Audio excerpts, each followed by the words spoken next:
Voilà, et pour revivre cette course plus en détail, j'accueille Julien Flamand en plateau. Bonsoir Julien. Bonsoir Géraldine. Alors vous avez vécu cette course de l'intérieur, quels ont été les grands moments?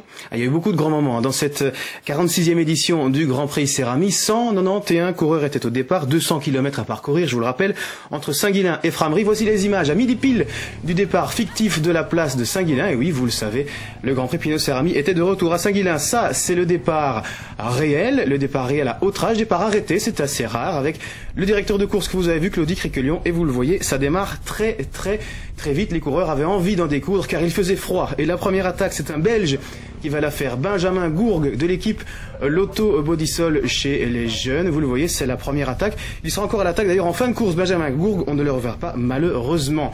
La bonne attaque, la voici, kilomètre 31 dans la côte de Mainvaux. C'est Bradley White de l'équipe United Healthcare, un Américain qui va la lancer.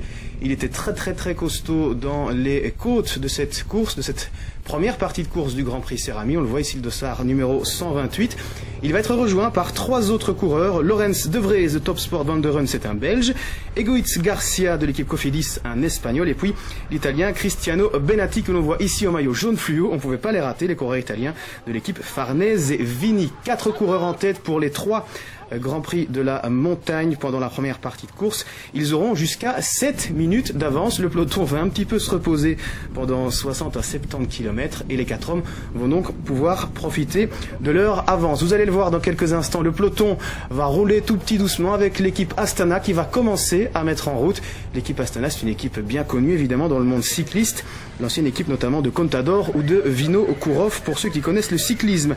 Et après le ravitaillement, l'équipe Astana va être accompagnée de l'équipe Landbo Credit. On voit les maillots verts là qui commencent à arriver pour faire la chasse et l'écart va tomber petit à petit. On le voit, l'allure s'accélère dans le peloton. L'écart va tomber à 2 minutes 30 à l'approche de Mons. À noter que dans les 4 hommes, Benatti l'Italien ne roulera plus lors du premier passage sur la ligne d'arrivée. Le regroupement, ce sera juste après le premier passage de la Tienne du Dragon, toujours très impressionnante, avec beaucoup de monde aujourd'hui, malgré le froid et le temps gris. Les 4 hommes seront repris au kilomètre 129, et puis sous l'impulsion d'Educ Camars, que l'on vient de voir passer, ah non, le voici, le maillot Cofidis d'Educ Camars, 20 hommes vont sortir du peloton. Parmi eux, il y aura Marco Marcato notamment.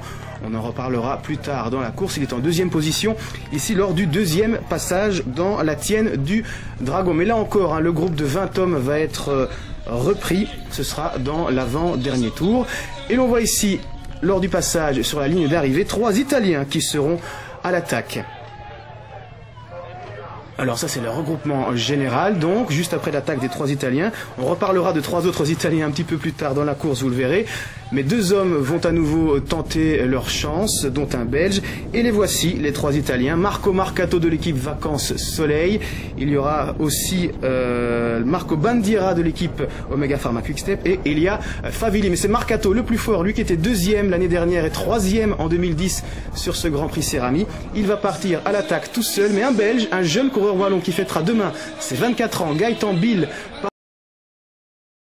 pense que le peloton va le rattraper pour jouer le sprint. Et Gaëtan Bill, ce jeune wallon donc qui aura 24 ans demain, remporte sa première victoire chez les professionnels. Une superbe victoire puisqu'il a résisté avec beaucoup de panache et avec beaucoup de puissance au retour du peloton. C'est le Français Romain Feuillu que vous avez vu à l'interview il y a quelques instants qui règle le sprint du peloton et qui termine 2e. À noter que Jonas Van Genechten, un autre jeune wallon de l'équipe Lotto, termine 3e et complète le podium. Gaëtan Bill, le vainqueur, on l'écoute.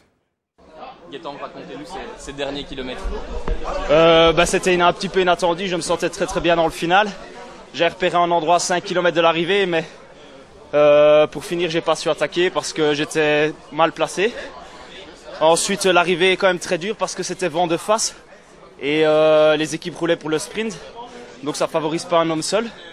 Ensuite, j'ai remonté, j'ai senti que j'avais vraiment beaucoup de force et j'ai placé directement un démarrage et je suis revenu sur le Vacances Soleil qui était tout seul devant. Ensuite, il restait peut-être 700-800 mètres, donc c'est un effort assez long qui dure environ 2 petites minutes. Et j'ai vu que le trou était fait, donc je pouvais pas là. Et j'avais très mal aux jambes, mais j'ai tout donné. Et c'était suffisant. Et je suis vraiment content parce que mon ami Jonas Van Genechten complète le podium. Donc ça, c'est extraordinaire pour nous, pour notre première année professionnelle chez Lotto Bodysol. En plus, l'écart est suffisant. Vous avez le temps de vous relever, de lever les bras, de savourer. Oui, c'est sûr. J'ai vu que que j'avais une bonne 50aine de mètres d'avance.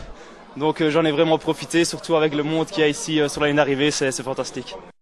Voilà, superbe victoire pour Gaëtan Bill, première victoire chez les pros, je vous le rappelle, le podium Gaëtan Bill numéro 1, Romain Feillu le français 2 de l'équipe Vacances Soleil et 3e Jonas Van Genekten de l'équipe Lotto, également un jeune wallon. Pour être complet par rapport au Grand Prix Pinot Céramis, sachez que ce lundi, à la place d'un Atomag normal, vous aurez un Atomag spécial puisque Jérémy Hulens et Vincent Van de Straat ont passé toute la journée avec l'équipe Jofco de notre petit régional, Geoffrey Coupé qui a créé son équipe, c'est l'équipe du vainqueur sortant du Cérami qui n'a donc pas réédité son titre, Bert Skerlings, à découvrir lundi à 18h30, Géraldine. Eh bien, merci Julien pour toutes ces infos et un rendez-vous évidemment à ne pas manquer. Merci beaucoup.